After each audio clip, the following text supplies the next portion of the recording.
request for the 3 refuges and the 5 precepts.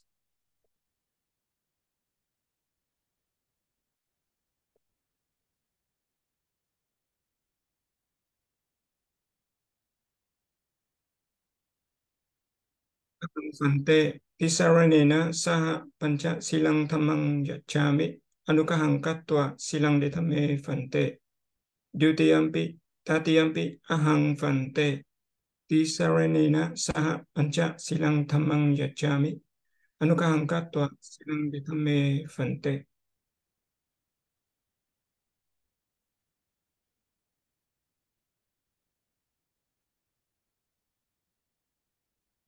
Dear Fante, could you unmute?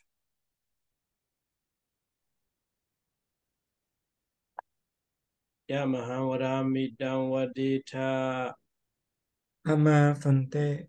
Namo Dassa Bhagavato Arahato Sama Sambuddhassa. Namo Tassa Bhagavato Arahato Sama Sambuddhassa. Namo Tassa Bhagavato Arahato Sama Sambuddhassa.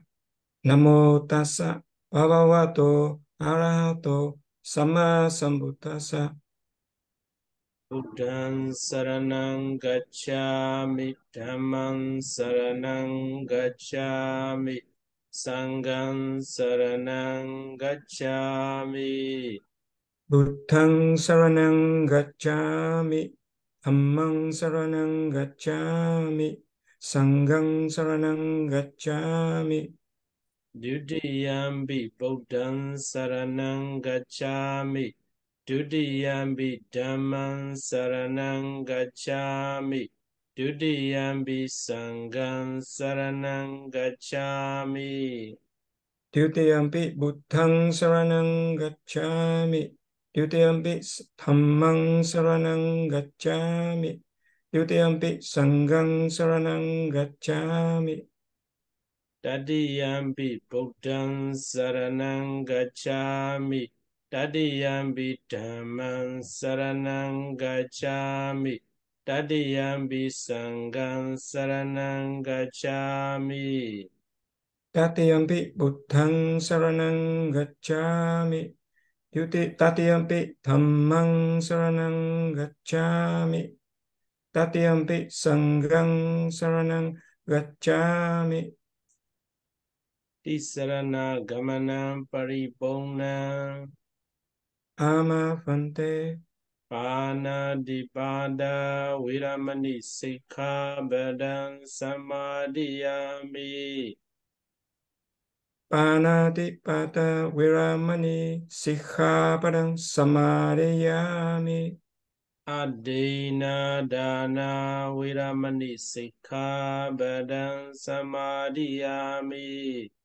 Adinadana viramani sikkhapadam samadhiyami.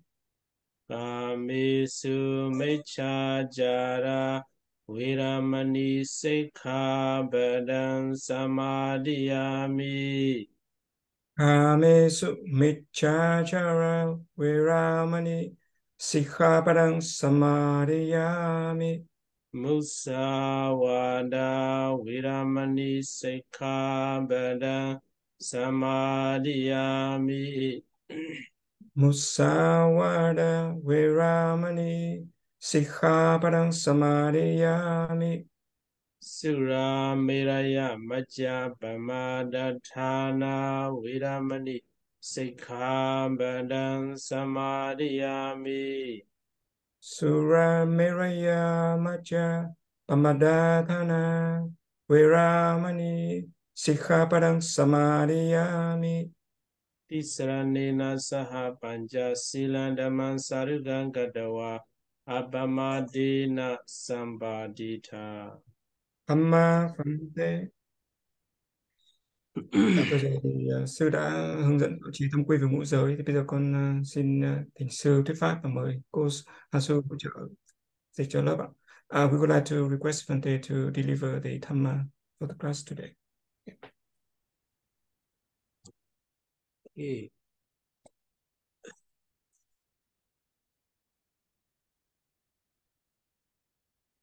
Okay, we have to start from here. I want to take some briefing from the last week. Yeah. What is the message? It is only in Vietnamese. I don't understand. Okay, so this is the last week we talk about that. So I want to take some notes from last week. So last week,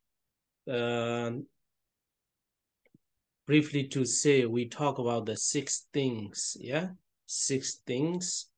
What are the 6 things? So the first one, these 6 things. If you want to get a nibbana, or if you want to get a supernormal power, or if you want to get a liberation from the samsara, you have to fulfill these 6 things. Yeah, we talk about that. So the first one, virtue, in Pali, sila, and concentration, samadhi. But here it mentioned as a consciousness, citta. Yeah, but sila, virtue, concentration, samadhi, and a threefold understanding. For the threefold understanding, you can see here, jati panya. Yeah, jati panya. So here translation is a knife understanding.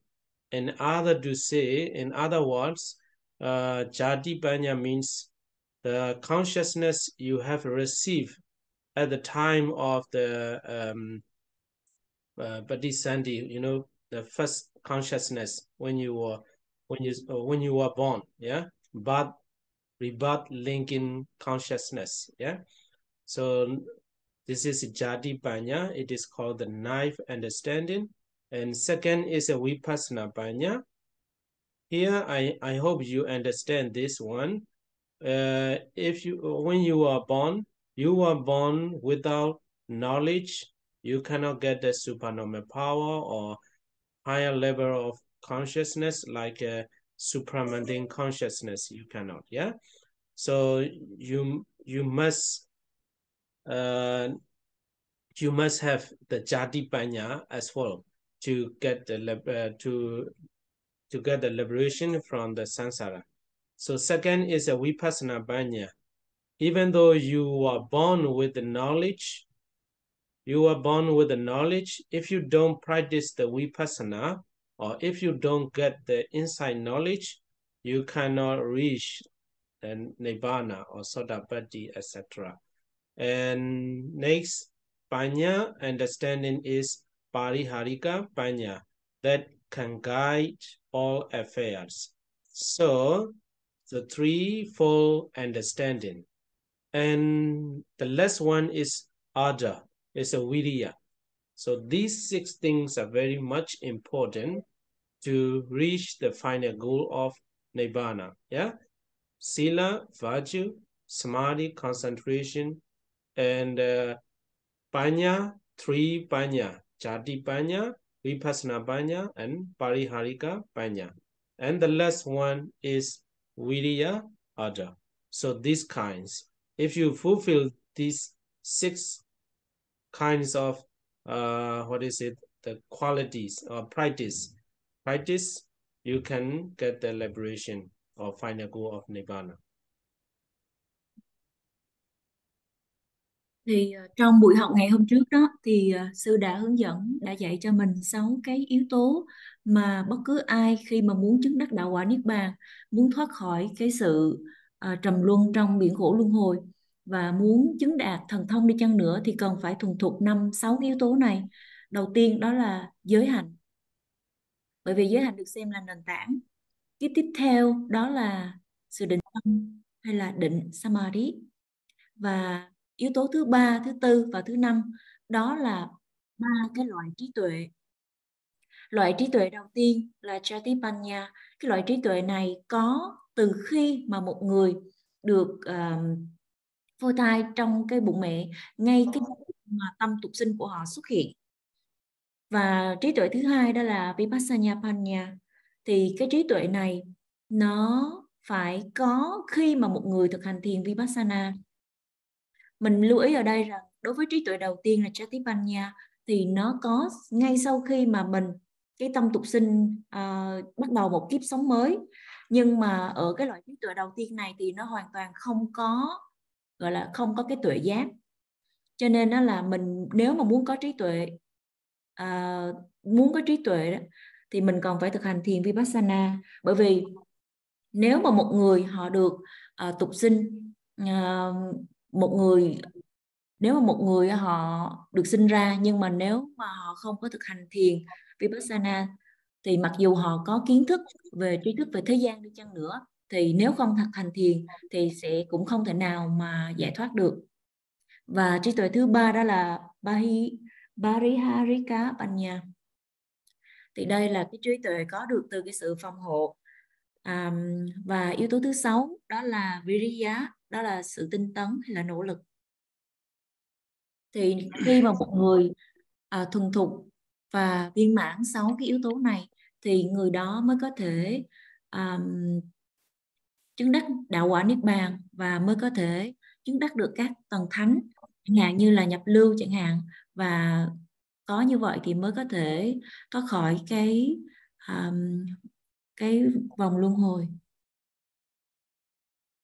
Okay, so today we will talk about this introduction of these books. So here, let's look at the first paragraph. The dispensation's goodness in the beginning is shown by virtue. Because of the passage and what is the beginning of the profitable things, virtue that is quite purifying, and because of the passage beginning, the not doing of any evil, virtue is the beginning of the dispensation, and that is good because it brings about the special qualities of non-remorse and so on. So here, the key point is virtue is the beginning of the dispensation. So why the virtue is the beginning of the dispensation? You know, even today, before we start the class, we start with the taking the 5 precepts. The precept is a virtue, yeah, morality or whatever, yeah. So virtue is very much important in Buddhist practice, yeah. The most important. If you don't keep the precept, you cannot continue the other practice, yeah, other higher practice. So the beginning of the dispensation is virtue. So in your life as well, if you cannot keep the precept, for example, at least 5 precepts, yeah, at least 5 precepts.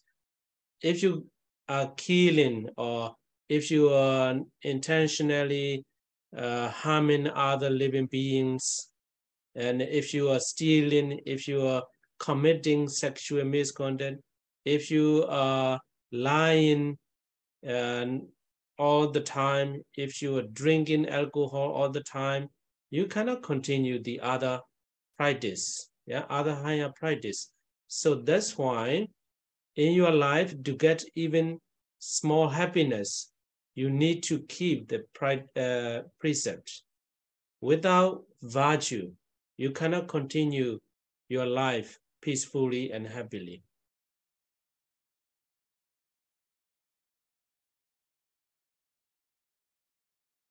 Và trong ngày hôm nay thì mình sẽ bắt đầu tiếp với phần nói về cái sự tốt đẹp của giáo lý ở chặng đầu được nêu bằng giới. Bởi vì giới là một cái nền tảng của tất cả, gọi là giới là một cái nền tảng, cho nên là trong cái và trong cái đoạn kệ này á, trong cái bài, trong cái đoạn này thì có đề cập một cái câu đó là vì gì là khởi điểm của các thiện pháp? Thì câu trả lời là chính là giới hoàn toàn thanh tịnh. Và trong câu pháp cú 183 cũng có một cái câu đó là không làm mọi điều ác. Thì chính vì điều đó cho nên giới được coi là khởi đầu của giáo lý, và giới tốt đẹp vì nó đem lại những cái đức tính đặc biệt là nó không có khiến cho người khác cảm thấy sự hối hận. Và vì sao giới được xem là một cái nền tảng, là khởi đầu của giáo lý? Chẳng hạn như ngày hôm nay, trước khi mà lớp học này bắt đầu, thì tất cả quý vị đã thọ trì 5 giới. Giới là một cái nền tảng. Những cái điều giới mà quý vị thọ trì đó được gọi là một cái nền tảng. Và giới được coi là cái yếu tố quan trọng nhất trong cái phương pháp thực hành của đạo Phật. Bởi vì nếu mà không có giới hạnh thì rất là khó bề để mà có thể tiếp tục những cái phương pháp thực hành cao hơn. Và trong cái cuộc sống cũng vậy. Nếu mà một người họ không có thọ trì tối thiểu là 5 giới, nếu mà họ cố ý hãm hại cái mạng sống của những chúng sinh khác, họ cố ý trộm cắp, tà dâm, nói dối, uống rượu, thì rõ ràng họ không thể nào mà thực hành cái đời, không thể nào mà sống cái đời sống phạm hạnh hay là thực hành theo những cái phương pháp mà Đức Phật đã chỉ dạy. Và chính vì điều đó cho nên nó rằng để có được cái cuộc sống cho chính mình được hạnh phúc và cũng mang lại sự hạnh phúc cho người khác thì cần phải thọ trì giới, và tối thiểu là 5 giới. Bởi vì nếu mà không có giới làm nền tảng thì rất là không thể nào mà đem lại hạnh phúc cho chính mình và cho những người xung quanh.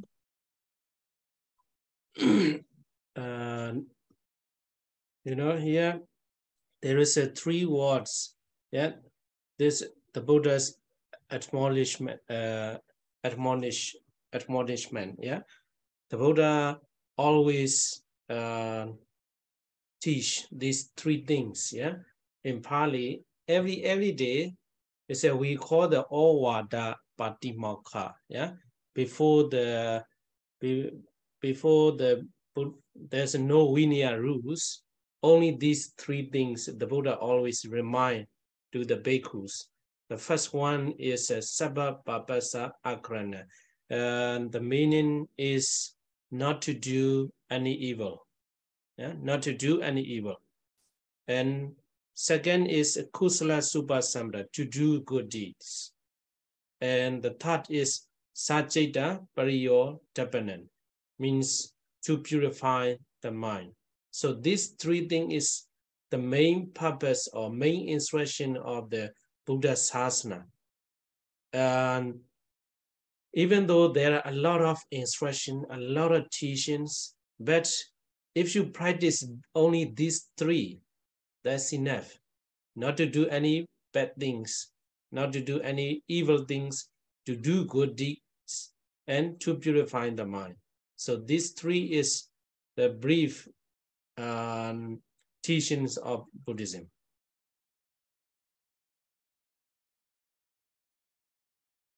Có 3 cái từ, có 3 cái câu mà Đức Phật luôn luôn dạy tất cả những vị tỳ khưu trước khi mà các vị đó làm cái lễ là Ovada Patimokkha. Thì 3 cái điều đó, thứ nhất là Sappa Babasa Aka Ranang, thì cái câu này có nghĩa là tránh làm mọi điều ác.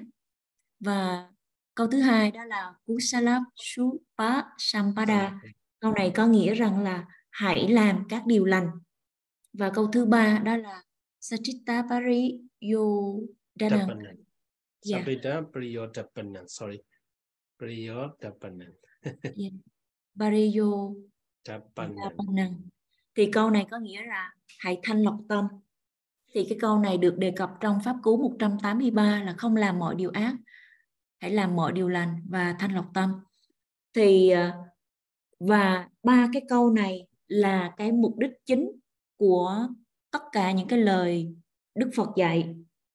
Mình có thể biết rằng là Đức Phật dạy vô số những cái điều hay lẽ phải, vô số những cái lời dạy rất là quý giá. lời dạy nào của Đức Phật cũng rất là đáng để mà tôn kính. Tuy nhiên chỉ cần thực hành theo 3 cái câu mà vừa mới đề cập thì cũng là đã đủ rồi, bởi vì trong 3 cái câu đó nó đã gói gọn tất cả cái tinh thần, cái tinh hoa của đạo Phật. So why it is read, you understand now why the virtue is the beginning of the dispensation. Sabba papasa agrana, not to do any evil. Yeah, not to do any evil. This is a virtue, sila. Yeah, sila. So here I would like to introduce a little bit about the sila. Yeah. So if we talk about the sila morality, we should know the 10 unwholesome actions. Yeah, 10 unwholesome action, or the opposite is a 10 wholesome action. So here, if you understand the 10 unwholesome action, you understand that unwholesome action as well. Yeah, wholesome action and wholesome action. So there is 3 kinds of physical actions. The first one is Panati Pada Viramani. Viramani, it means refraining. Yeah, refraining. Panati Pada is a taking life or killing or harming. Yeah, harming. So Panati Pada Viramani, refraining from taking life. This precept encourages practitioners to abstain from intentionally causing harm or killing any living beings. Here, why we say that intentionally. Sometimes when we are walking, we step on the animals, insects, not animal, yeah, insects, and then some insects are die, yeah, some insects die because of our step. So without intention, it is not called we are breaking the rules. Yeah, so that's why it should be intentional, causing harm and killing any living beings. So by this precept, it promotes compassion and respect. So all the living beings, they want to survive, they want to live. And if we don't have the compassion, we want to harm or we want to kill. Yeah, and respect for all forms of life. You know, in other religions, you know, in Christian and other religions, in the Bible, the God creates, yeah, God creates animal to play with them, you know, to play with them. Even in the 10 Commandments in the Bible, they said not to do human beings only. Human beings only. That is the difference between Buddhism and other religion. So animals are created to be eaten and to be played, yeah, to be played. So, but according to the Buddhism, all forms of lives in this universe, all animals, all insects, all living beings wants to live happily and peacefully. So that's why we have to respect all forms of life. So not only human, but also other insects, small or big, any living beings. So we should not kill, yeah? So Panatipata Viramani. So this one is one physical actions. If you refrain from taking life, you keep the Panatipata Viramani precepts, yeah? So second one is Adena Dana Viramani. So all these you have already know, but just digesting, yeah, digesting to understand more about the Buddhist practice. So Adena Dana Viramani, refraining from stealing. This precept advises against taking what is not freely given. Yeah, this one also you have already know that, and it encourages honesty, integrity, and respect for others' possession and property. We can say like a compassion and respect as well. no problem. Yeah. So, for example, we are very afraid of losing our property. Yeah. We don't like losing our properties. If someone steals your things, you don't like. And at the same way, you have to, you should have had the sympathetic conscience. Yeah. If I take others' property, others' possession, they will not like. In the same way, I also don't like if others take mine. So like this, yeah. So honesty, integrity, and respect, it encourages, yeah. So next one is Kamesu Mecha Jara Viramani, refraining from sexual misconduct. This precept emphasizes maintaining appropriate and respectful sexual relationship. As a human being, as a lay people, you have a partner, and you have wife and husband. So between husband and wife, you should, as a husband and wife, you should maintain appropriate and respectful sexual relationship. This one also very much important to live happily and peaceful. Yeah, to get a peaceful and happy family. Yeah, it encourages practitioners to avoid engaging in sexual activities that cause harm, such as adultery or sexual exploitation. So these three is the basic precept of the physical actions. That there are a lot of precepts, yeah, a lot of kinds of morality in Buddhism, but this is the basic. So if you want to get higher level of life, you have to refrain from these three, at least. If you cannot refrain from these three, you cannot continue practicing the higher level of Buddhist teaching.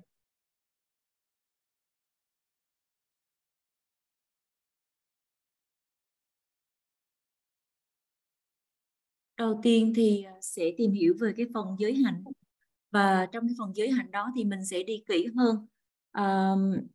Đầu tiên đó là sẽ đề cập đến 10 cái phước thiện, 10 cái nghiệp thiện đó, và đối lập với nó là 10 cái pháp bất thiện.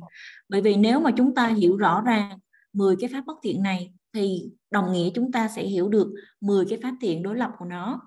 Thì trong 10 cái pháp mà bất thiện đó thì nhóm đầu tiên là liên quan đến những cái pháp bất thiện mà thể hiện qua thân. Thì cái đầu tiên đó là Panatipata Veramani. Thì cái chữ Veramani đó có nghĩa là cố ý tránh xa. Và cái Panatipata đó là liên quan đến cái việc là giết hại mạng sống của chúng sinh khác. Thì cái điều giới này á, nó khuyến khích cho cái người mà thọ giới là cố ý tránh, cố ý gây tổn hại hoặc là giết hại bất cứ cái chúng sinh nào. Và bởi vì ở đây thì nhấn mạnh đến cái chữ là cố ý. Bởi vì đôi khi mà chúng ta đi ở trên đường á, mình vô tình mình giẫm phải những cái con côn trùng và khiến cho nó chết. Và bởi vì cái hành động của mình là không có cái cố ý ở trong đó, cho nên là sẽ không có ý nghĩa rằng là mình sẽ phạm cái giới này. Và cái điều giới này á, nó thúc đẩy cái lòng trắc ẩn và sự tôn trọng đối với tất cả mạng sống của tất cả những chúng sinh hữu tình. Bởi vì bất cứ chúng sinh nào cũng đều muốn được sống. Và nếu mà chúng ta không có lòng từ để tôn trọng cái sự sống của những chúng sinh khác thì chúng ta sẽ có cái khuynh hướng là cướp đoạt cái mạng sống của những chúng sinh ấy. Và ở trong những cái tôn giáo khác, chẳng hạn như Thiên Chúa giáo chẳng hạn, thì trong kinh thánh có đề cập rằng là Chúa Trời là cái người kiến tạo ra muôn loài, kiến tạo ra động vật. Và kiến tạo ra động vật chỉ để sao? Cho con người đùa giỡn hay là chơi cùng thôi. Cho nên trong kinh thánh có đề cập rằng không có được giết hại mạng sống, nhưng mà gì? Mạng sống của con người thôi. Không có giết hại mạng sống của con người mà thôi. Đây là điểm khác biệt giữa đạo Phật và những tôn giáo khác. Theo đạo Phật, tất cả chúng sinh trong vô lượng vũ trụ đều có cái nhu cầu được sống, đều muốn sống hạnh phúc và bình an. Chính vì điều đó chúng ta cần phải tôn trọng tất cả cái sự sống của tất cả chúng sinh hữu tình. Chính vì vậy đừng có giết hại bất cứ chúng sinh nào. Điều giới thứ hai đó là không có trộm cắp hay là lấy của khi mà chưa có được sự cho phép của người khác. Cái điều giới này khuyến khích người thọ giới là không nên lấy của khi mà chưa được cho phép. Nó khuyến khích cái sự trung thực và tôn trọng của cải và tài sản của người khác. Bởi vì chúng ta đã hiểu ít nhiều đã hiểu điều giới này rồi, nhưng ở đây chúng ta cần phải hiểu thêm, hiểu kỹ hơn để mà có thể thực hành được tốt hơn. Bởi vì tất cả chúng ta đều có cái cảm giác là sợ mất đi cái của cải tài sản của mình. Mình không có thích bất cứ ai lấy đi cái của cải tài sản của mình, tước đoạt đi cái của cải tài sản ấy. Cũng tương tự như vậy, người khác cũng sẽ không có muốn cái của cải tài sản của họ bị mất đi, bị lấy cắp. Cho nên cái điều này nó giúp cho chúng ta tôn trọng của cải của người khác. Và khi mà chúng ta làm điều đó thì người khác cũng sẽ tôn trọng lại cái của cải tài sản của mình. Và cái điều tiếp theo đó là không có tà dâm. Cái điều giới này là nhấn mạnh đến cái việc duy trì các mối quan hệ tình dục phù hợp với cái tôn giáo. Bởi vì là cái con người, đặc biệt là những người cư sĩ sống cái đời sống mà có vợ có chồng, thì làm sao để mà cái mối quan hệ, cho nên là khi mà sống như vậy thì cần phải làm sao để mà duy trì cái mối quan hệ vợ chồng để xây dựng một cái đời sống hạnh phúc và bình an. Khi mà mình tôn trọng cái người vợ, người chồng của người khác, khi mình tôn trọng hạnh phúc của người khác thì mình cũng sẽ gọi là, thì trong chừng mực nào đó thì mình mới có thể là có được một cái cuộc sống hôn nhân gia đình nó viên mãn. Và cái điều giới này nó khuyến khích cho cái người thọ giới tránh tham gia vào các cái hoạt động gọi là những cái việc gọi là ngoại tình, những cái việc mà tình dục gây hại hoặc là bóc lột tình dục người khác. Thì ba cái điều này là ba cái điều giới này là nền tảng. Tất nhiên thì có Đức Phật dạy rất là nhiều cái điều giới, nhưng mà ba cái điều mà liên quan tới cái thể hiện qua thân này là nền tảng. Và nếu mà chúng ta không cố ý tránh xa ít nhất là ba cái điều này thì chúng ta không thể nào tiến bộ hơn trong cái việc mà gọi là không có thể nào tiến bộ hơn trong cái việc trau dồi những cái cấp độ cao hơn, sâu hơn theo lời dạy của Đức Phật.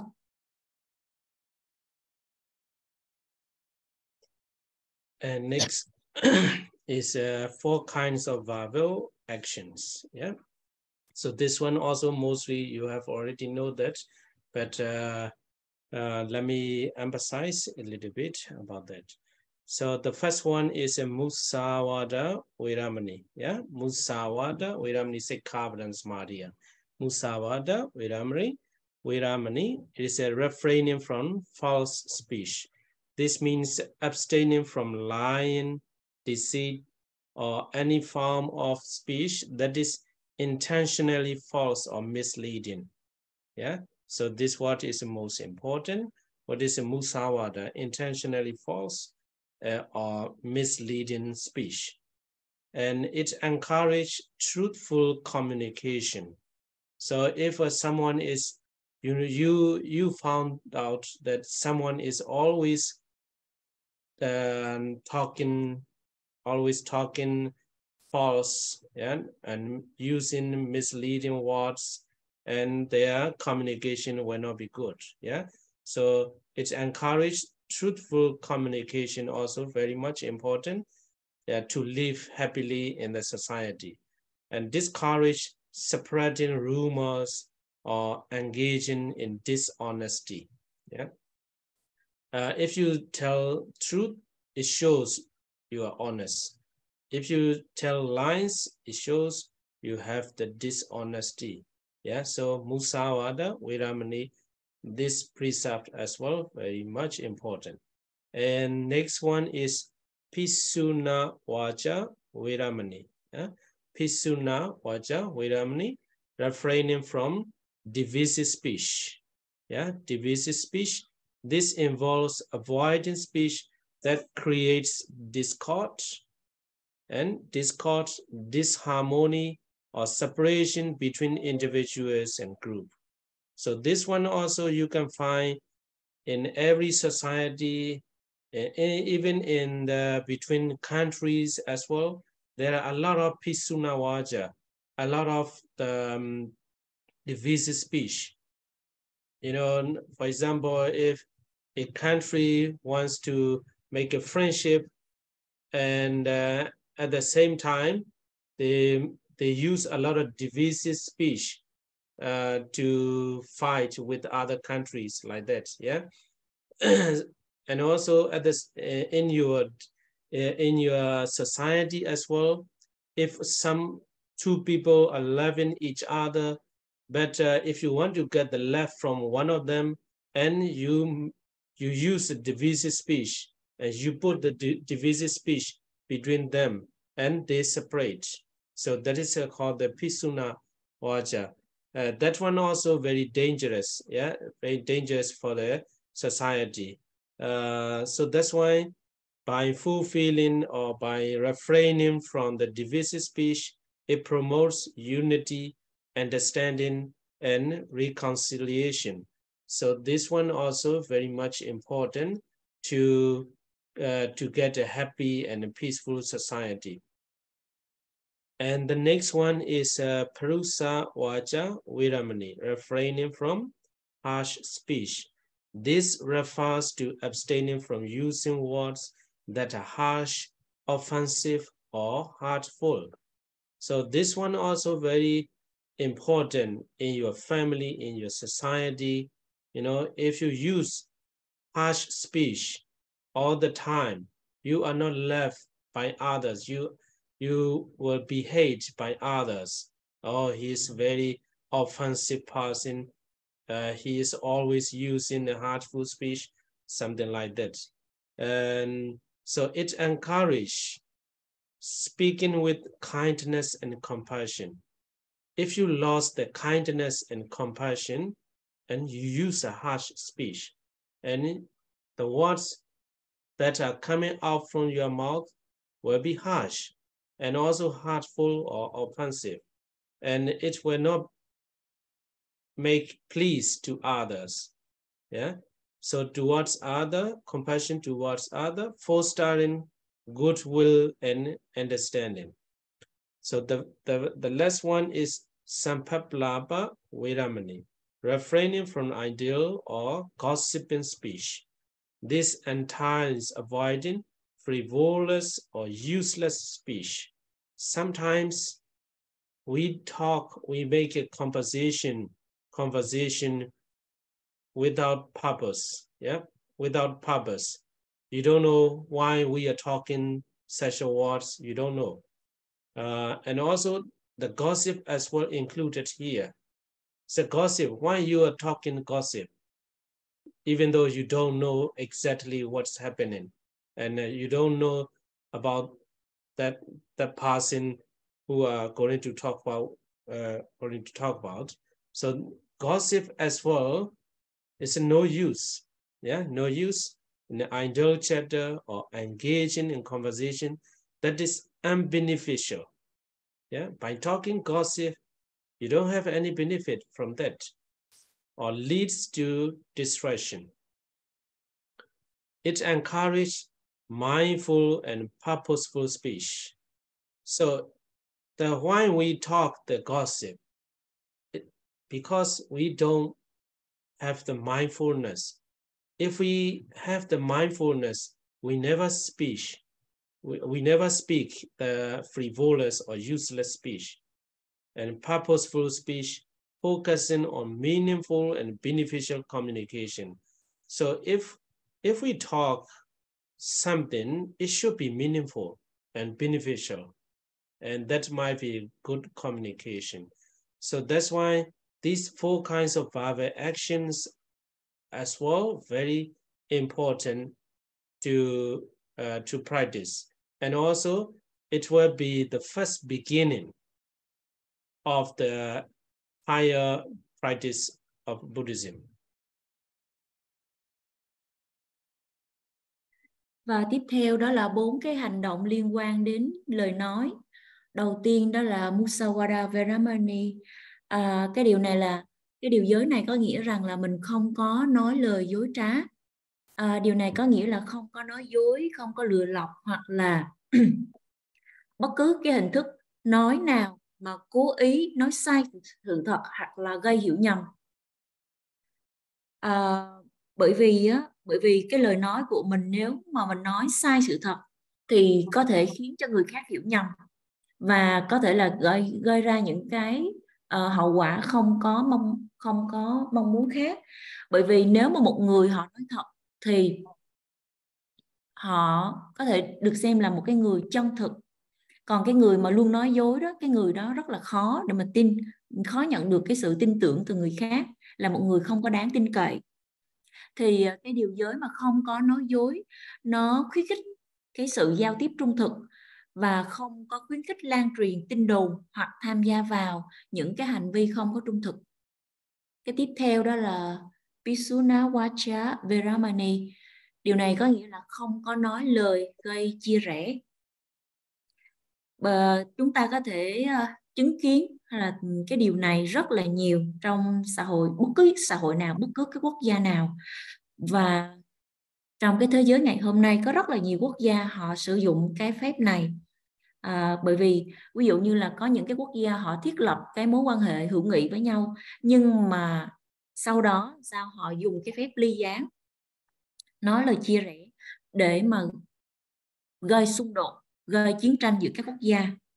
Hoặc là nếu mà những người nào mà họ có cái sự ghen tị, khi mà họ thấy hai người nào đó hoặc là hai cái nhóm người nào đó có cái mối thâm tình rất là sâu đậm, rất là tốt đẹp, và họ không có thích điều đó, cho nên là họ cố gắng ly gián, chia rẽ, khiến cho cả hai bên không còn hòa hợp nhau như trước.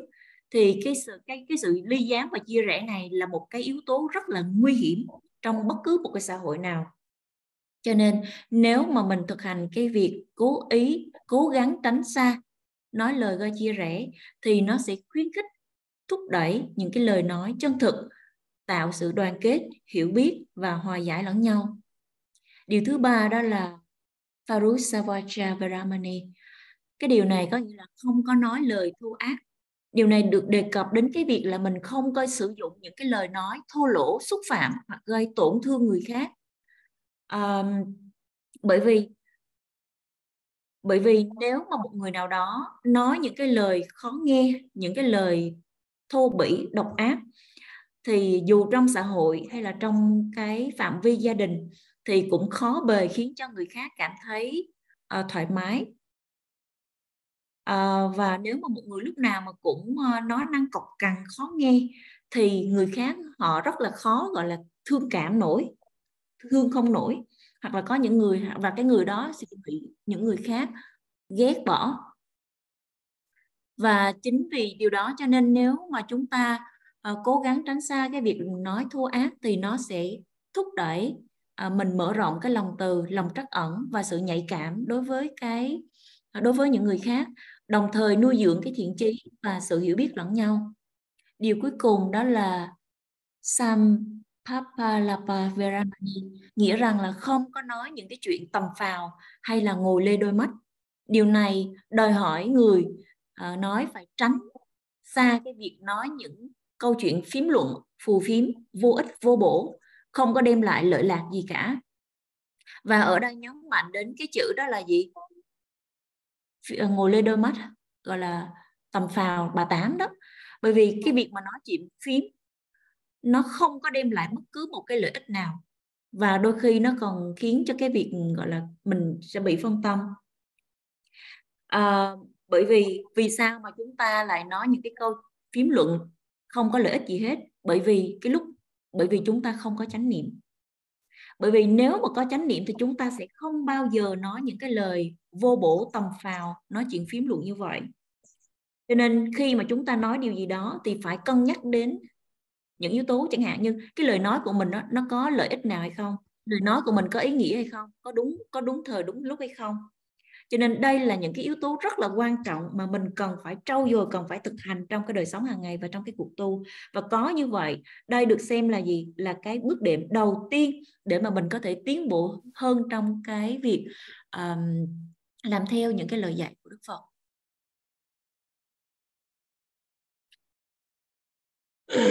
Okay, so the last group is 3 kinds of mental actions. Yeah? The first one is abhijja. Abhijja, this is unwholesome, yeah? Unwholesome, I will write. The opposite is anabhijja. Yeah, but if you understand the unwholesome mental actions, then you will understand about the wholesome mental actions. So the first one is abhijja, greed or covetousness. Abhijja refers to the mental state of greed, covetousness, or excessive desire. So normally you may find the words lobha, yeah, lobha is a greed, yeah, greed. But abhijja, if you use the abhijja, then it's mostly it refers to the excessive desire. It's a more, lobha is a normal greed. Abhijja is always thinking about others' property. How can I get it? How can I get it? Lobha is a general usage for the desire, but abhijja is excessive desire. You are always thinking, your thoughts are always influenced by getting others' property all the time, yeah, all the time. So this means abhijja, yeah, excessive desire. It is the strong attachment, we can say, yeah, strong, very strong attachment, and a craving for sensual pleasure, material possessions, mostly from other people's, yeah, the material possessions of others, and worldly pursuits. It is considered a hindrance to spiritual progress and leads to dissatisfaction and suffering. So here, as long as your mind is occupied with the abhijja, you cannot practice meditation. You cannot get a higher level of meditation state. Yeah. So abhijja is a very very dangerous obstacle or hindrance to spiritual progress. And always it leads to the dissatisfaction and suffering. If you look at someone, if he is thinking about something to get, and if he has not the satisfaction with what he has, and he cannot practice the meditation, samatha and vipassana meditation. So abhijja. So the opposite of the abhijja is called in Pali anabhijja. Yeah, anabhijja is the opposite. There's no excessive greed, or there's no strong attachment. Yeah, anabhijja. And second one is a vyabhada. Yeah, hatred or ill will. Vyabhada encompass negative mental states such as anger, hatred, ill will, resentment, and hostility. So all these words indicates is a hatred, like a dosa, yeah, like a dosa as well. It is the opposite of loving kindness and compassion. So if your thought occupying with the vyabhada, you don't have the loving kindness and compassion towards other living beings. Yeah. So vyabhada creates inner turmoil, damage relationships, and perpetuates negative emotions and conflicts. So if you have a vyabhada, such a mental action in your mind, there is an inner turmoil in your mind. Yeah. So already damaged relationship with other people, and it perpetuates negative emotion and conflicts inside your mind. Yeah, so that's why as long as you have the vyabhada or anger, hatred, evil, resentment, and hostility, you cannot practice the world to reach the higher level of meditation states. Yeah. So this vyabhada, the opposite of the vyabhada is avyabhada. Yeah. Avyabhada, it means there is no hatred, ill will, resentment, or hostility. Yeah. So the next one is Mecha Deity, round view. Yeah.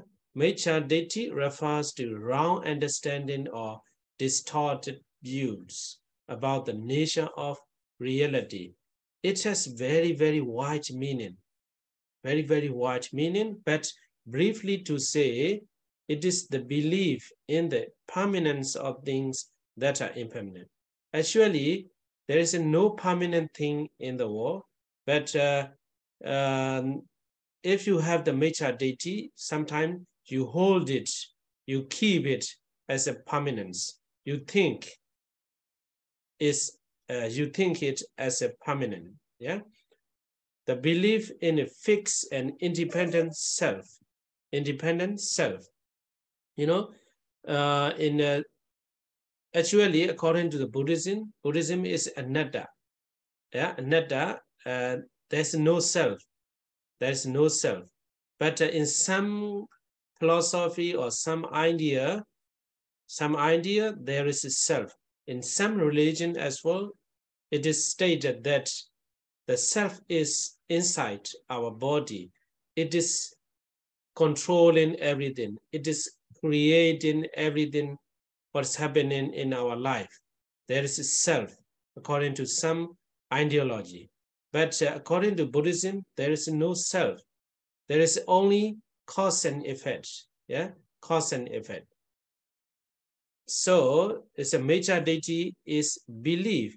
There is self inside our body. And also the denial of cause and effect. There's no cause and effect. Yeah, the Buddhism always mention that everything is the cause and effect. And karma wada. Yeah, karma wada. So Mecha Deity is considered a fundamental obstacle to spiritual development and liberation.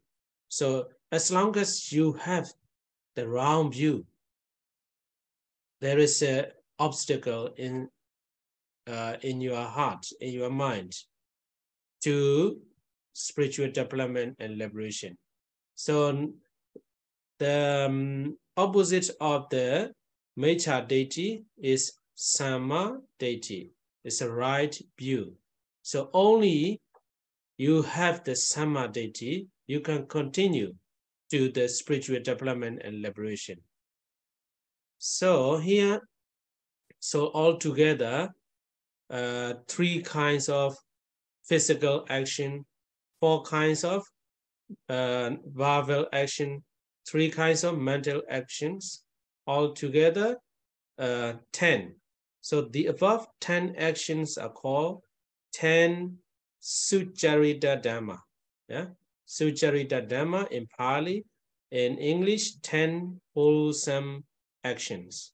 The opposite is 10 Ducharita Dhamma, 10 unwholesome actions. So here we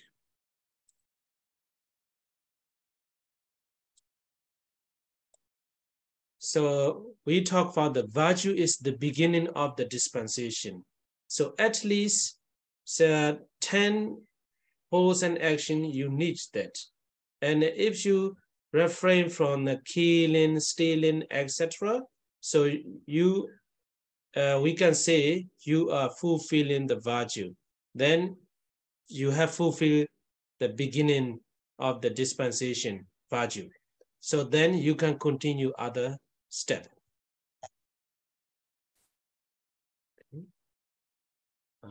Yes.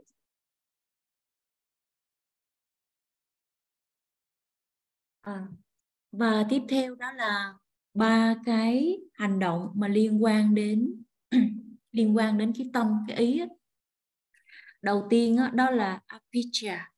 Apicca có nghĩa rằng là tham lam hay là thèm muốn.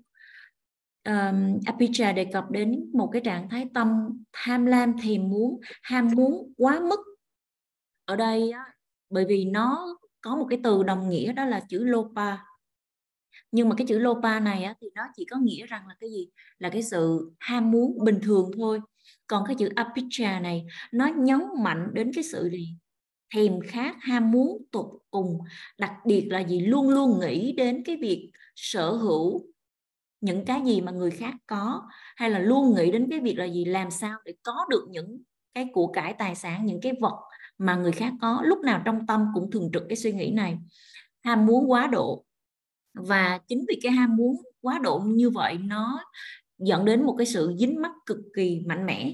Cho nên là bất cứ khi nào mà cái tâm nó bị gọi là ám ảnh bởi cái suy nghĩ thèm khát những cái của cải tài sản, những cái vật của người khác, thì cái người đó không thể nào thực hành thiền được. Và chính điều đó cho nên người ta cũng không thể nào mà tiến xa hơn trong cái đời sống tâm linh tinh thần. Cho nên nó là cho nên cái sự dính mắc và cái khao khát mạnh mẽ đối với những cái thú vui nhục dục là rồi của cải vật chất và những cái hình thức mà theo đuổi của thế gian thì cái điều này là được xem là một cái trở ngại rất là lớn cho tiến bộ tâm linh, và đồng thời nó có thể dẫn đến cái sự bất mãn và đau khổ. Và nếu mà một người lúc nào cũng suy nghĩ làm sao để có được những cái của cải vật chất của người khác và người đó không hài lòng với những gì mà họ có, thì cái người này rất là khó để mà thực hành thiền, cả thiền Samatha lẫn thiền Vipassana. Thứ hai đó là Pyapada. Cái này có nghĩa rằng là cái sự hận thù hay là ác ý. Thì Pyapada bao gồm các cái trạng thái tinh thần tiêu cực, chẳng hạn như là giận dữ, hận thù, ác ý, oán giận và thù địch. Khi mà tâm của một người bị ám ảnh bởi cái sự hận thù hay là ác ý này, thì đồng nghĩa với cái việc tâm của người đó không có tồn tại cái lòng từ và cái sự tâm bi mẫn. Chính vì điều đó cho nên nó có thể làm tổn hại đến cái mối quan hệ giữa người và người, và đồng thời nó làm tổn hại đến cái tâm của người đó. Và chính vì điều đó cho nên cái người ấy không thể nào mà thực hành tiến bộ hay là đi xa trong cái đời sống tâm linh tinh thần. Và Vyapada, sự hận thù hay ác ý, nó đối nghịch với tâm từ và tâm bi. Nó gây ra cái sự xáo trộn nội tâm, nó làm tổn hại các mối quan hệ và kéo dài những cái cảm xúc cũng như là những cái xung đột tiêu cực trong cái tâm của người đó. Thứ ba đó là Micchaditthi, là tà kiến. Và cái chữ tà kiến ở đây có nghĩa rằng là cái sự hiểu biết sai lầm, sự hiểu sai chấp lầm, hoặc là về cái bản chất của thực tại. Nghĩa rằng là gì? Có nghĩa rằng lúc đó là người ta rơi vào cái sự điên đảo mộng tưởng, cho rằng những cái vô thường thì cho rằng nó thường còn mãi mãi, cho rằng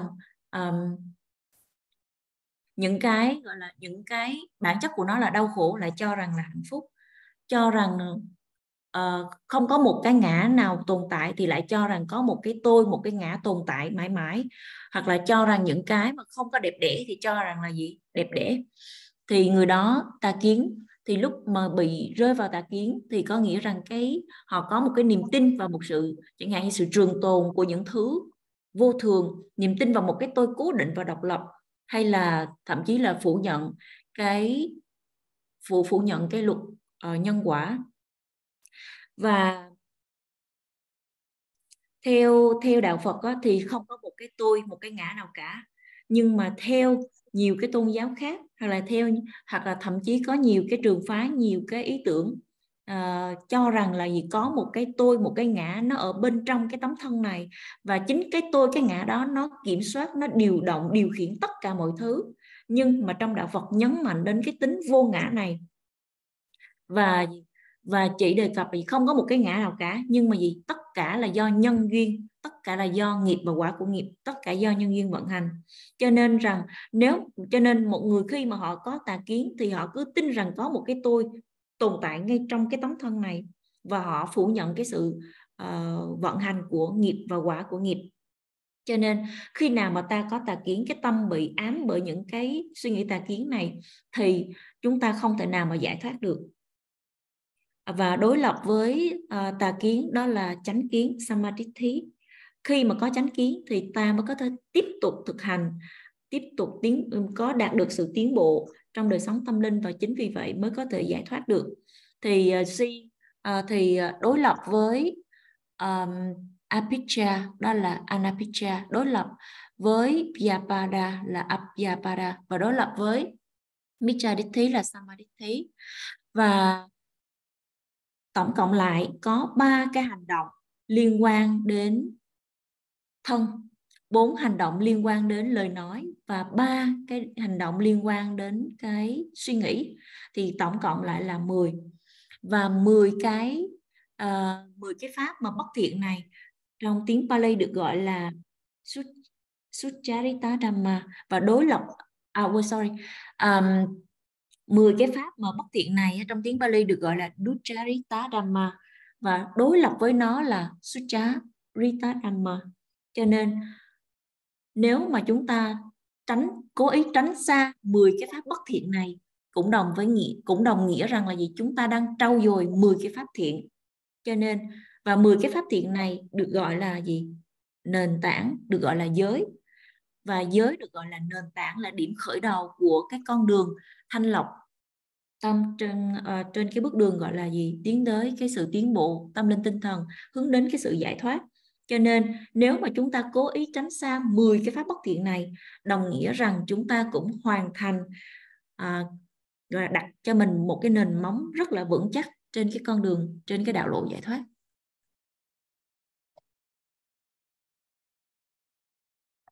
So here, the virtue is the beginning of the dispensation, and we talk a lot about that, and that is good because it brings about the spiritual qualities of non-remorse and so on.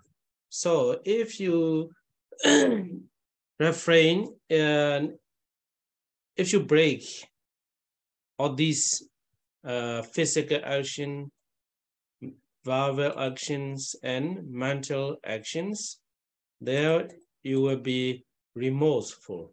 Yeah, remorseful.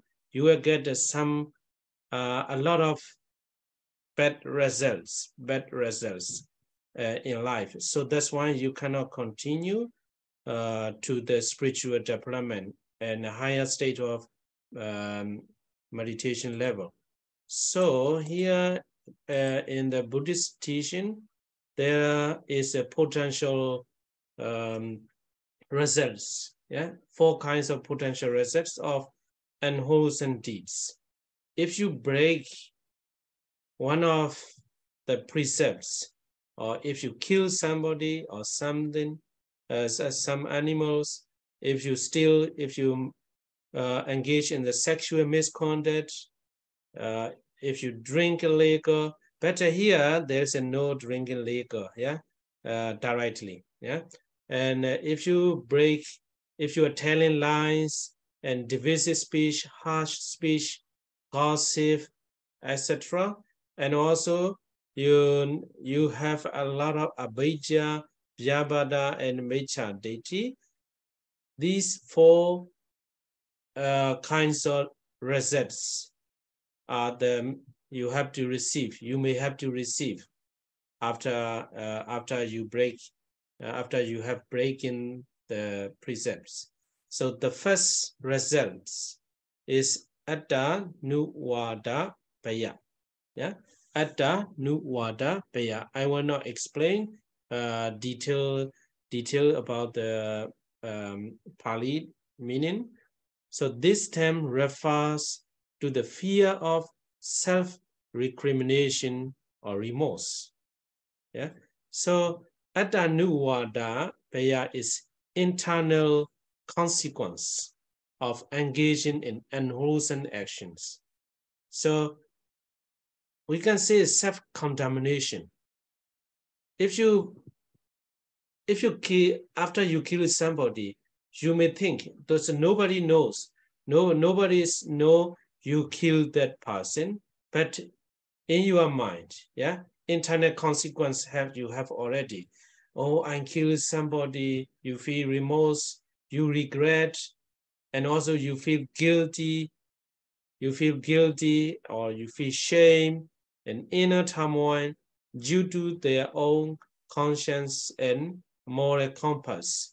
So after you break, in case you break in one of the precepts and in your moral compass, you feel not good.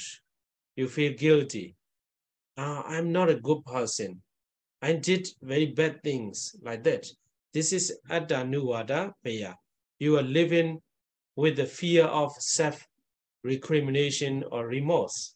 So Adanuwada Paya, there is no one knows you are a bad person, but you alone knows. You know yourself. I'm a very bad person. I talk always lie. You know, for example, if we talk false, yeah, and if we tell lies to other and we feel not good, oh, I lied to them, I should not lie, I should tell the truth, like that. So in your moral compass, there is inner internal consequences of unwholesome action is already there. So it is the fear of facing negative consequences within oneself. Yeah, not from others, within yourself. There is a negative consequence already. So that's why the Buddha encouraged not to do any evil. So because even though no one knows you are doing bad things, but you know yourself. And that's why there is a negative consequences within yourself. So this is the first bad results of unwholesome deeds. So next is Paranuwada Paya. Paranuwada Paya means fear of blame or criticism from others. So this one is not like the first one. The first one, no one knows you are doing bad things. Second one's other people knows what you are doing. So that's why they blame you, they criticize you, and they are talking a lot of bad things. Oh, you are a very bad person. Yeah, you are killing, you are committing sexual misconduct, you are stealing. They condemn you, they blame you, they criticize you a lot from other. This one also very dangerous. Yeah, very dangerous. It's very shameful. We are living in a society. If other people are talking about very bad, yeah, talking about you very bad, then you should be fear of such things because we are living in a society. So Paranuwada Paya is the second bad result of the unwholesome deeds. It is the external consequences of unwholesome actions where individuals face social disapproval. When you go somewhere, hey, don't associate with him, with her. She is not good, he is not good, like that. Social disapproval or social punishment, where we should not associate with him or with her, like that. And contamination from others. It is the fear of negative consequences that arise from being held accountable by society. This is a Pranuwada Paya. So this one also very, very bad results. You know, if we are told as a bad person by the society, then it's not good to live in that society. Yeah. So Pranuwada Paya also very bad results. And next one is a Danda Paya. Danda Paya it signifies the fear of punishment or retribution. It is the consequence of unwholesome action that result in face legal punishment. If you kill somebody, you have to go to jail. This is legal punishment. Yeah. If you steal others' property without that is not given, you have to go to jail or you have to pay fine. Yeah. So this is a legal punishment. Is called the danda paya, or commit repercussion or impact. Yeah. Commit impact. Legal punishment is more direct to translate the danda paya. It includes the fear of experiencing suffering or negative consequences as a direct result of one's harmful actions. So it is the direct result. Yeah. If you do the bad things such as killing, you have to go to jail or you have to receive a lot of bad consequences. Yeah. So this is a danda paya. So the next one is not in this life. It is called the dukkhati paya. Dukkhati paya, the fear of unfortunate or unfavorable rewards. This is not in this life, just it is after life. If you do the one of the bad things, yeah, unwholesome actions, and with this action, if you may be reborn in next life, you have to receive the unfortunate or unfavorable rewards, such as niraya, hell, yeah, hell or animals, like that, yeah. It refers to the karmic consequences of engaging in unwholesome action that can lead to being reborn in unfavorable realms, yeah, or states of existence such as lower realms, niraya or apaya. Yeah, apaya, you have already know about this. Apaya, or states of intense suffering. So this is the 4 kinds of bad results of unwholesome deeds. So the Buddha never said, hey, don't do that, you should not do that. Never give command, just give advice. If you do the bad things, unwholesome things, you have to receive such a result like that. It is your choice. Yeah, if it's your choice. Oh, I want to do the unwholesome, I'm very happy to do the unwholesome things, do it. Yeah, if you want, but you have to receive the bad result as well. And the Buddha mentioned briefly 4 kinds of bad results of unwholesome deeds if you do one of the previous unwholesome actions.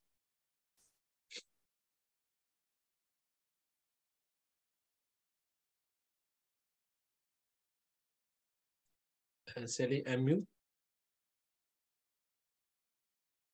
Yeah, sorry Bante. Nếu mà chúng ta quy phạm bất cứ một cái điều giới nào mà đã đề cập là trong 10 cái điều mà bất thiện đó, thì cái kết quả là chúng ta sẽ cảm thấy hối hận, ray rứt, khó chịu về những cái hành động xấu mà mình đã làm. Đồng thời thì chúng ta cũng sẽ nhận được rất là nhiều những cái quả báo rất là xấu trong cái kiếp sống này và trong những kiếp sống sau. Cái gọi là cái quả xấu đầu tiên đó là gì? Trong kiếp sống này thì cái người đó rất là khó để mà cái tâm an định để mà tiếp tục cái việc thực hành thiền. Và trong đạo Phật á, thì Đức Phật có dạy rằng là gì? Một người khi mà họ đã phá giới hay là phạm một trong 10 cái bất thiện nghiệp đó thì có 4 cái kết quả mà cái người đó sẽ phải nhận được. Nếu mà cái người đó cứ như có thể là giết người, giết mạng hạ, giết chúng sinh khác, là trộm cắp lấy của không cho, rồi ngoại tình tà dâm, uống rượu các chất say, rồi khởi lên những cái tâm ham muốn chiếm đoạt của cải tài sản của người khác, hay là sân hận thù, muốn giết hại ai đó, vân vân, thì họ sẽ phải nhận lại những cái quả rất là xấu. Thì một trong và cái quả đầu tiên đó là Atanuva Dapaya. Thì cái thuật ngữ này nó đề cập đến cái nỗi sợ là tự buộc tội chính mình, hay là cảm thấy ăn năn hối hận về cái điều xấu mà mình đã làm. Thì khi mà một người họ làm điều xấu như vậy đó, thì cái lương tâm của họ sẽ lên án trước, và họ sẽ bị cái người họ cảm thấy rất là nóng, rất là khó chịu, bởi vì cái sự ray rứt nó luôn luôn ám ảnh cái tâm trí của họ, và họ sẽ có những cái suy nghĩ thường trực, chẳng hạn như mình không phải là một người tốt, mình đã làm rất là nhiều điều xấu. Và chính vì cái việc mà lương tâm luôn luôn ray rứt như vậy, họ không có được an lạc và hạnh phúc. Cái việc mà họ làm xấu đó thì không có ai biết cả, chỉ một mình họ biết, nhưng mà sao cũng đủ khiến họ rất là đau khổ, bởi vì cái lương tâm nó không cho phép họ. Cho nên cái quả xấu đầu tiên đó là gì? Đó là cái hậu quả này, cái quả xấu này xuất phát từ bên trong của cái người đó, và nó khiến cho cái cá nhân đó cảm thấy rất là tội lỗi, xấu hổ, rối loạn nội tâm do lương tâm cắn rứt. Và đây là một cái nỗi sợ này là gì? Sợ phải đối mặt với những hậu quả tiêu cực ngay trong chính bản thân mình. Hậu quả thứ hai đó là Paranuwadapaya. Thì cái thuật ngữ này nó biểu thị cái nỗi sợ hãi khi mà người khác khiển trách hoặc là chỉ trích. Khi mà một người làm điều xấu thì người khác biết những gì mà họ làm, và khi mà người khác biết được điều đó thì họ chỉ trích, họ đổ lỗi, họ phê phán, và thậm chí có nhiều trường hợp là họ đi bêu rếu những cái người xung quanh khác, chẳng hạn như cái người đó, cái cô đó, cái anh đó là một người xấu, đừng có nên nói chuyện, đừng có nên giao du, đừng có nên kết thân với cái người đó. Thì rõ ràng rằng trong cái cộng đồng mà mình đang sống, trong cái xã hội mà mình đang sống, mình sẽ bị những cái người khác lên án, chỉ trích, nói xấu. Thì nếu mà sống trong cái tình huống như vậy thì rõ ràng mình cũng không có được cái sự bình an và hạnh phúc.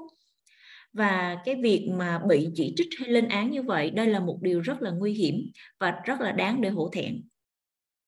Và mình rất là khó để mà có thể đối diện với những cái cộng đồng, với những cái người mà mình sống cùng.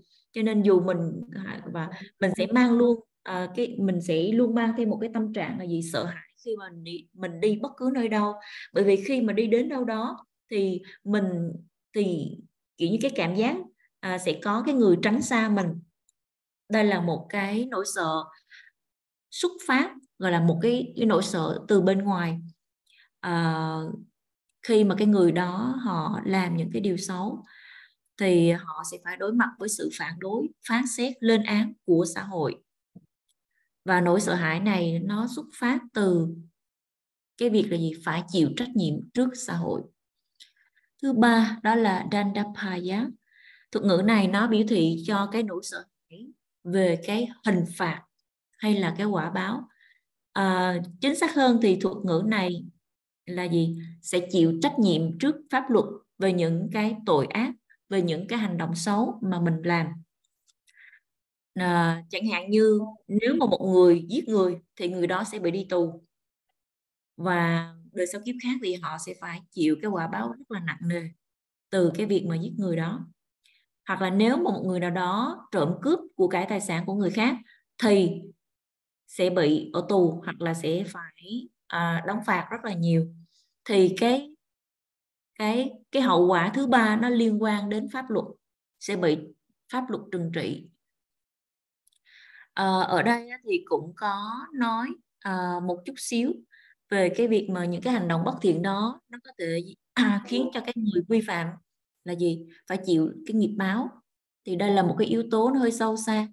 Và ở cái hậu quả thứ ba này thì nó bao gồm luôn cái nỗi sợ phải trải qua đau khổ hoặc là hậu quả tiêu cực do cái việc mà hành động xấu của một người. Và cuối cùng đó là Dugatipaya. Cái điều này thì nó đại diện cho cái nỗi sợ về cái sự tái sinh ở những cái khổ cảnh. hoặc là những cái kiếp sống không có hạnh phúc. Chẳng hạn như một người mà họ làm một cái điều xấu ở trong kiếp này, thì ngay trong kiếp này cái quả đó nó chưa có trổ, nhưng mà trong kiếp kế tiếp thì cái quả đó nó sẽ trổ. Và chẳng hạn như một người khi mà họ giết người, thì kiếp sau đó thì họ sẽ phải nhận cái quả báo cực kỳ xấu, có thể là tái sinh thành súc sinh, hoặc là có thể tái sinh vào cõi địa ngục. Và cho nên là cái hậu quả cuối cùng đó, nó liên quan đến cái quả nghiệp mà cái người đó sẽ trong đời sau kiếp khác, là người đó sẽ tái sinh ở những cái kiếp sống rất là bất hạnh, những kiếp sống thấp kém, và phải chịu đựng những cái đau khổ tột cùng. Đức Phật thì không có bao giờ dạy rằng này, không được làm điều này, không được làm điều kia, phải làm cái này, phải làm cái kia. Không có mang cái tính ép buộc như vậy. Tất cả là quyền lựa chọn của quý vị. Nếu mà mình biết được điều đó thì quý vị hoàn toàn có cái quyền lựa chọn cái cách sống đời của mình. Sống tốt hay là sống thiện hay là sống ác là hoàn toàn nằm trong cái quyền lựa chọn. Và mình cũng sẽ biết được rằng dù bất cứ điều gì mình làm, thiện hay là ác, thì tất cả mình sẽ nhận được những cái quả báo tương ứng hay là những cái quả nghiệp tương ứng. So I think you understand the lower rings, yeah? There's a 4 abaya, yeah? 4 abaya. You know, there is a 32 rims, sorry, 31, yeah? 31, 4 abhayas, and human, yeah? Human, manusa, 1, and 6 deva, 6, yeah? Deva, 6, and 20 Brahma. 20 is Brahma wall. Rupa Brahma, yeah, and 4 Arupa, yeah, 4 Arupa. So, sorry, Arupa. So out of this 31, altogether 31, here lower rim means here 4 Apaya, yeah, Niraya, hell, and angry ghosts, yeah, angry ghosts, and animal. So another one is Peta, yeah, Peta. No, hungry ghost is a Peta. Atula. Asura, yeah, Asura, yeah, Asura. So here lower means is like that, yeah. But some people may be new, but some people already learned about that. Ở đây thì sư có giải thích rõ hơn về 4 cái cõi khổ. Thì trong tam giới đó là mình sẽ có 31 cõi, là có 4 cõi khổ, 1 cõi người hay là nhân loại, 6 cõi trời dục giới, 16 cõi sắc giới và 4 cõi vô sắc giới. Thì trong 4 cõi khổ đó thì gồm có địa ngục, Asura, súc sinh và ngạ quỷ. Thì ở đây nhấn mạnh rằng là nếu mà mình làm những cái điều bất thiện đó, thì mình có thể là tái sinh vào 4 cái cảnh khổ này. Và 4 cảnh khổ này là gì? Địa ngục, súc sinh, Asura và ngạ quỷ. So today we have finished this paragraph.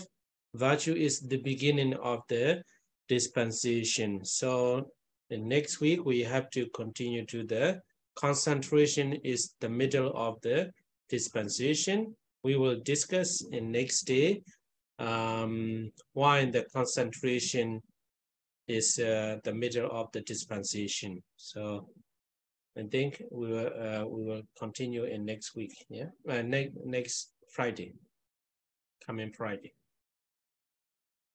Ngày hôm nay thì chúng ta đã đi xong cái phần đầu tiên, đó là giới hạnh, là cái nền tảng trên cái con đường phát triển tâm linh tinh thần.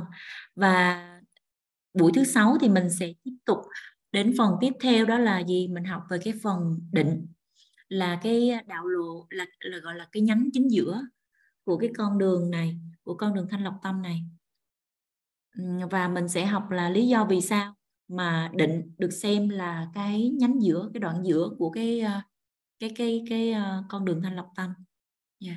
Thì buổi học ngày hôm nay thì đến đây cũng kết thúc. So Dipante, before we stop the class, please guide us how to set the merit. Yeah. Okay. Where is here? Wait a minute. Oh.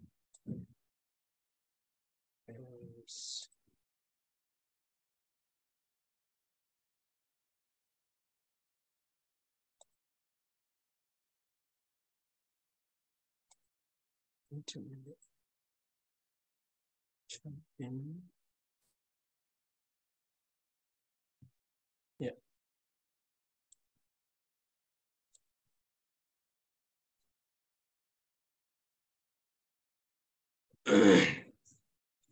And Pata Numorana.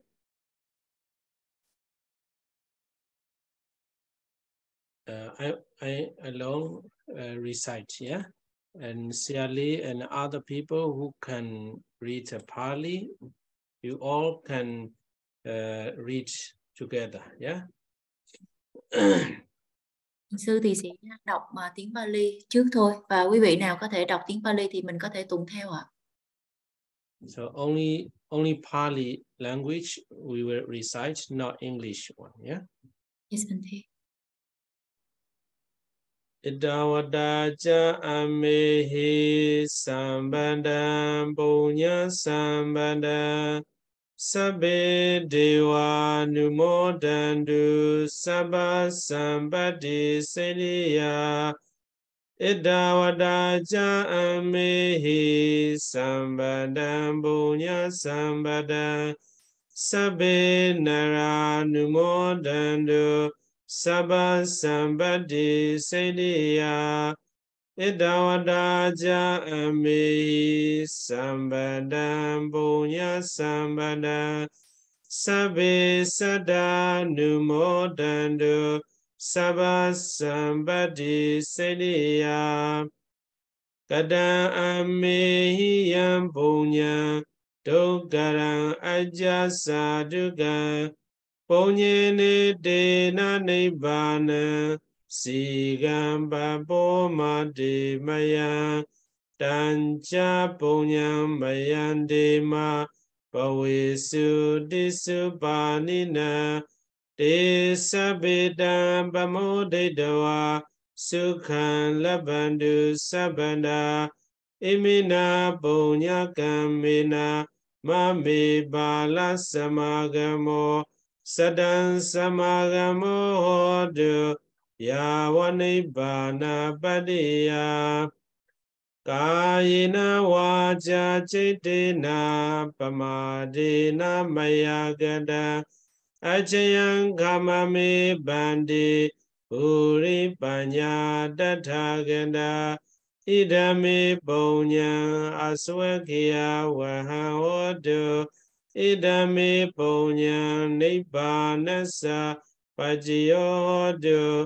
imami punya bagan sabasadanam bajimi idano nyadina hodu sukhida hondu nyadayo idano nyadina hodu sukhida hondu nyadayo Idano nyadina hodu sukhida hondu nyadayo.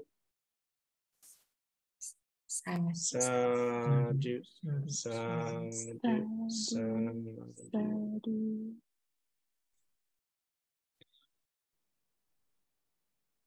There are some messages in Vietnamese I cannot read. Yeah, so Some people would like to rewatch the video of this class today. So I Okay. just told them they can watch the video on your YouTube channel and send Okay. the link. Yeah. Okay. Okay. Okay. So see you next Friday. Bye bye. Thank you so Thank you. much. you, friend. Thank you so much, cô Đông. Con cảm ơn cô ạ. Cảm Dạ, ơn thưa mọi con người. cảm ơn cô. Cảm ơn sư cô ạ. Cảm ơn. Cảm ơn cô.